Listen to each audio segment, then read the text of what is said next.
Halo, perkenalkan kami dari kelompok 5 yang mengambil judul tentang perdagangan internasional. Perkenalkan, nama saya Muhammad Aldo Fantin Fatahila dengan NIM 23050162. Perkenalkan, nama saya Aurora Cienda dengan NIM 230501120. Perkenalkan, nama saya Alesya Fatia Rama dengan NIM 230501160.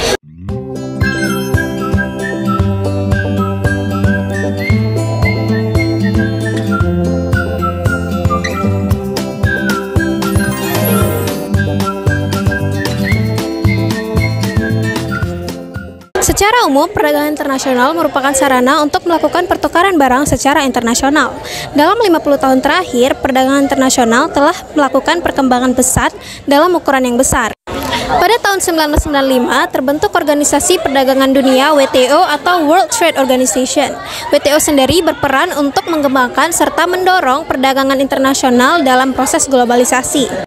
Tujuan utama didirikannya WTO adalah untuk mendorong dan mengembangkan liberalisasi internasional dan juga untuk menyediakan sistem keamanan untuk perdagangan dunia. Salah satu konsekuensi lahirnya WTO adalah bahwa setiap negara di dunia akan berada dalam tingkat atau level yang sama dalam perdagangan internasional. Hal ini disebabkan karena adanya kerjasama antar berbagai negara untuk menghilangkan proteksi perdagangan dan adanya keinginan untuk melakukan pertukaran barang secara bebas. Nah, melihat problematika ekonomi perdagangan internasional, kira-kira jalan keluar apa sih yang bisa kita cari?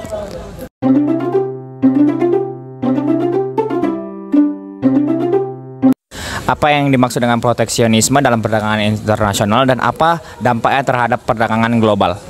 Proteksionisme dalam perdagangan internasional adalah kebijakan pemerintah yang bertujuan untuk melindungi industri domestik dari persaingan produk impor. Hal ini dilakukan melalui berbagai cara seperti ada tarif bea masuk, ada kuota impor, dan ada hambatan non-tarif lainnya. Dampak proteksionisme terhadap perekonomian global umumnya negatif, meskipun dapat melindungi industri dalam negeri dalam jangka pendek.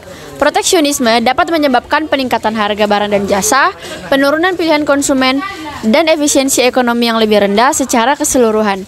Lebih lanjut, tindakan proteksionis oleh satu negara seringkali memicu tindakan balasan dari negara lain, yang dapat menyebabkan perang dagang dan mengganggu perdagangan.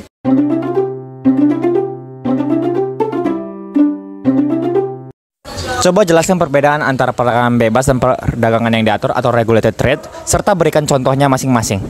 Perdagangan bebas mengacu pada sistem perdagangan internasional di mana barang dan jasa dapat diperdagangkan antar negara tanpa hambatan intervensi pemerintah yang signifikan, seperti tarif atau kota. Contohnya adalah negara-negara anggota Perjanjian Perdagangan Bebas Eropa atau EFTA yang memiliki perdagangan bebas di antara mereka.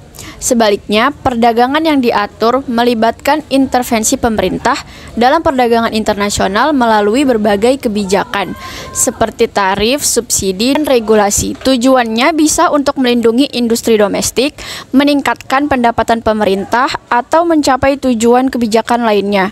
Contohnya adalah kebijakan pertanian Amerika Serikat yang memberikan subsidi kepada petani domestik yang secara efektif membatasi impor produk pertanian dan melindungi petani Amerika Serikat dari persaingan internasional.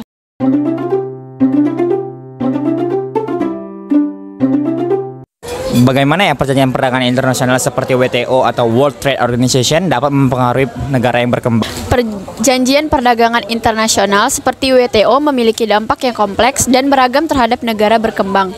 Di satu sisi, WTO dapat membantu negara berkembang meningkatkan akses ke pasar ekspor, menarik investasi asing, dan mendorong pertumbuhan ekonomi melalui pengurangan hambatan perdagangan.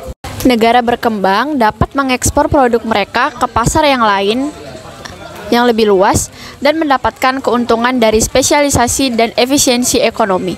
Di sisi lain, negara berkembang mungkin menghadapi tantangan dalam memenuhi standar dan regulasi yang ditetapkan oleh WTO. Selain itu, beberapa kritikus berpendapat bahwa WTO cenderung menguntungkan negara maju yang lebih kuat dan dapat menyebabkan eksploitasi sumber daya dan tenaga kerja di negara berkembang. Oleh karena itu, dampak WTO pada negara berkembang sangat bergantung dan berbagi faktor, termasuk kemampuan negara untuk berpendapat dengan aturan WTO dan memanfaatkan peluang yang ditawarkan. Kira-kira sekian penyampaian dari kelompok kami, kelompok 5. Saya selaku moderator mengucapkan terima kasih banyak bagi Bapak yang sudah menonton dan teman-teman juga. Bye-bye.